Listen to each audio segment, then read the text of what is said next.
नमस्कार दर्शक बंधु मु आज आपण गोटे नुआ जिनस नहीं कि आसी लिंब कढ़ी जेहेतु समर चलची घरे घरे डायबिटीज लोक रोचंती तो मुझे गोटे टिप्स आनी तो मु केमती बैगण सहित केमती लिंब कढ़ी भजा जाए सेटा मु करके देखी आपण माने निहाती करके खाइबे डायबिटीज कंट्रोल रहिबो। रखुची नमस्कार। जी लिंब पिता सहित बैगण भाजी मोर सामग्री ने लिंब पिता कढ़ी समर चलची बुली मार्केट रे मिलूची बैगण गोटे नहीं तीनटा पियाज नहीं आउ दुईटा सुखला लंका नहीं एबे मु केमती बनैबा स्टार्ट करी देखंतु। मु केमती लिंब कढ़ी को छोट छोट केमती हाथर ताको एमती एमती दली की बाहर कर देइची लिंब कढ़ी को बैगण केमती छोट छोट करी काटी देइची सुखला लंका टिके रखीची आउ बारी बारी करके पियाज एमती कट करके रखीची।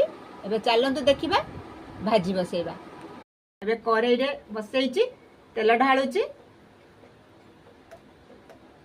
तेल गरम हो गलानी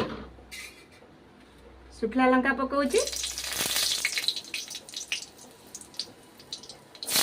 पियाज पकाउची पियाज रो भाग टिके आपण अधिक नेबे मु देखैतली तीनटा पियाज मनाई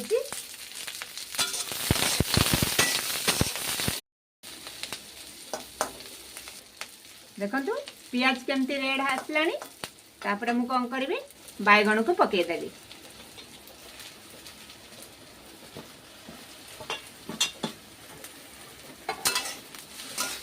बैगण ए अधा सीझी आसलानी तापर मु स्वाद अनुसार लुण पकेली जस्ट हलदी जस्ट टिके हल्का सा हलदी टिके पकेली एबे ताकू भलकी गोड़ाई देली। देखंतु बैगण अधा ही आसलानी तापर मु लिंब पिता कढ़ी के एमती ता ऊपर एमती पकई दउची कारण एटा डायबिटीज पाई बहुत ही भल सुगार बहुत ही कंट्रोल हेकी रहइबो।